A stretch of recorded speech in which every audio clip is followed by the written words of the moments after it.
প্রিয় চাকরি প্রত্যাশী ভাই ও বোনেরা, আসসালামু আলাইকুম। শুভেচ্ছা সবাইকে আরেকটি নতুন ভিডিওতে। আজকের ভিডিওতে আমি আপনাদেরকে দেখাবো শীর্ষ এনজিওগুলোর জোনাল ম্যানেজার পদে লিখিত পরীক্ষার প্রশ্ন প্যাটার্ন বা সাজেশন। বিগত দিনে বাংলাদেশের টপ মোস্ট এনজিওগুলোর জোনাল ম্যানেজার পদে যে সকল প্রশ্নগুলো এসেছিল সেই সকল প্রশ্নগুলো সংগ্রহ করে সেগুলোকে কম্পাইল করে যে সমস্ত প্রশ্নগুলো বারবার এসেছে সেগুলোই মূলত আমি আপনাদের সামনে আজকে উপস্থিত। তো আপনারা ভিডিওটি শুরু থেকে শেষ পর্যন্ত দেখবেন এবং আপনারা যারা এই ভিডিওটি ইউটিউব চ্যানেল থেকে দেখতেছেন তারা অবশ্যই আমার চ্যানেলটি সাবস্ক্রাইব করবেন এবং যারা ফেসবুক পেজ থেকে দেখতেছেন তারা অবশ্যই পেজটি ফলো দিয়ে রাখবেন। তো প্রিয় ভিউয়ার্স, আমরা জোনাল ম্যানেজার পদে যে সমস্ত কোশ্চেনগুলো আসে, 1 নম্বর কোশ্চেনটি হচ্ছে যেটা দেয়া হয়েছে, বার্ষিক সুদের হার কত টাকা হলে 1,50,000 টাকার 1.5 বছর পরে সুদ আসলে 1,78,125 টাকা হবে। 2 নম্বর কোশ্চেনটি হচ্ছে, অনুপাতের সংজ্ঞা কি? নিম্নের অনুপাত সমূহের পূর্ণনাম ও নির্ণয়ের সূত্রগুলো লিখুন। ওটিআর, পার, ওএসএস, এফএসএস, ডিআর এবং সিআরআর। 3 নম্বর কোশ্চেনটি হচ্ছে, স্টাফ অসন্তুষ্টির কারণসমূহ উল্লেখ করুন এবং নিরসনের উপায়সমূহ লিখুন। 4 নম্বর কোশ্চেন, ধরুন আশা আক্তার আপনার নিয়ন্ত্রণাধীন 10 নং সাভার বাজার শাখার একজন বকেয়াগ্রস্ত ঋণী। গত জুলাই 1 অর্থাৎ 1 জুলাই 2020 সালের তারিখে তার অনুকূলে 40,000 টাকা 1 বছর মেয়াদি এবং সাপ্তাহিক কিস্তিতে পরিশোধযোগ্য হিসেবে ঋণ বিতরণ করা হয়েছে। গত 5/8 তারিখে তার প্রথম খেলাপি ঋণের সৃষ্টি হয়।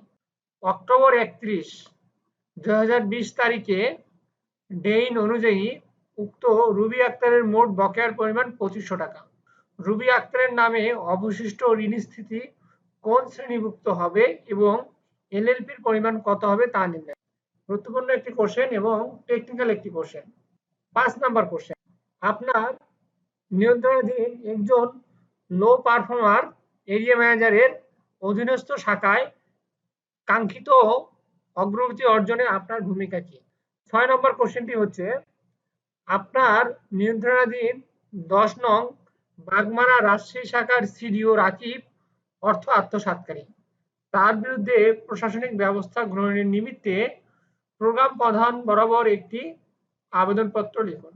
7 নম্বর কোশ্চেনটি হচ্ছে, লস শাখাকে প্রফিটেবল শাখায় উন্নতিকরণে জোনাল ম্যানেজারের করণীয় সমূহ লিখুন। 8 নম্বর কোশ্চেনটি হচ্ছে, একটি শাখার পার, হ্রাস ও নিয়ন্ত্রণের কৌশলগুলো সংক্ষেপে লিখুন। 9 নম্বর কোশ্চেনটি হচ্ছে, মনিটরিং ও সুপারভিশনের মধ্যে পার্থক্য লিখুন। অফসাইট মনিটরিং এর কৌশল সমূহ লিখুন। 10 নম্বর কোশ্চেন, আপনার নিয়ন্ত্রণাধীন একটি শাখায় একজন উদ্যোগী সদস্যের অনুকূলে 10 লক্ষ টাকার ঋণ প্রস্তাব যাচাইয়ের বিবেচ্য বিষয়সমূহ লিখুন। ঋণটি নিরাপদকরণের লক্ষ্যে গৃহীত ব্যবস্থাসমূহ লিখুন। 11 নম্বর কোশ্চেন, বিজনেস প্ল্যান বলতে কি বোঝায়? বিজনেস প্ল্যান তৈরির ধাপসমূহ লিখুন। প্রিয় চাকরি প্রত্যাশী ভাই ও বোনেরা, আমি এখানে 11টি কোশ্চেন নিয়ে এসেছি। এই 11টি কোশ্চেন আপনারা যদি ভালোভাবে স্টাডি করেন, আমি বিশ্বাস করি আপনারা জোনাল ম্যানেজার পদে এখান থেকে কমন পাবেন।